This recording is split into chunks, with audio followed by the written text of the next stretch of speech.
बरसातिन जी तबाह कारण बाद जेको रेस्क्यू ऐं रिलीफ जो कम सरकार ऐं चूंडियल अवामी नुमाइंदनि खे ज़िले कश्मीर कंदकोड़ जे मुख़्तलिफ़ इलाइक़नि में करणु खपंदो हो, सो हमेशह जीअं इलाइक़े जी मोतबर सियासी समाजी शख़्सियत मीर असगर अली बेजराणी सकलैंड फाउंडेशन जे प्लेटफॉर्म तां हमेशह जीअं हिन भेरे बि अहसन किरदारु अदा करण में वसां न घटायो आहे।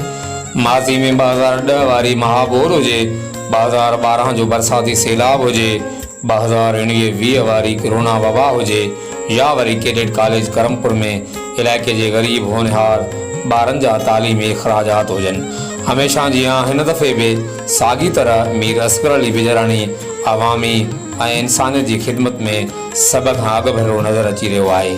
गुज़िरियल तबाहकुन बरसातुनि में इलाइक़े जे बरसात मुतासिर अवाम खे महफ़ूज़ हंधनि ते मुंतक़िल करे उन्हनि खे खाद खुराक सां गॾोगॾु तिबी सहूलतूं पिणु मुहैया कंदो रहियो।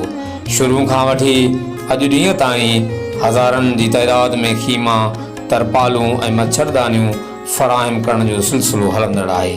उन सां गॾोगॾु शुरू खां वठी अॼु ॾींहं ताईं हज़ारे ख़ानदाननि खे ख़ुश्क राशन सां गॾोगॾु लटा कपिड़ा, हंध टपड़, थांव थिपा ऐं रोज़मर्रा जो ज़रूरी सामान पिणु ॾींदो रहे थो।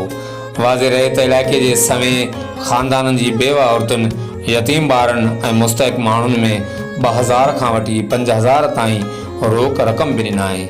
इन हवाले सां मीर असगर अली बेजराणी जो चवणु हो त अल्लाह पाक जी रज़ा ख़ातिर उन जे ख़ल्क़ जी ख़िदमत करे रहिया आहियूं, जंहिंसां हिन दुनिया में बि इज़त ऐं क़ल्बी सुकून मिले थो ऐं उमेदु आहे त रब पाक आख़िरत बि सवारींदो।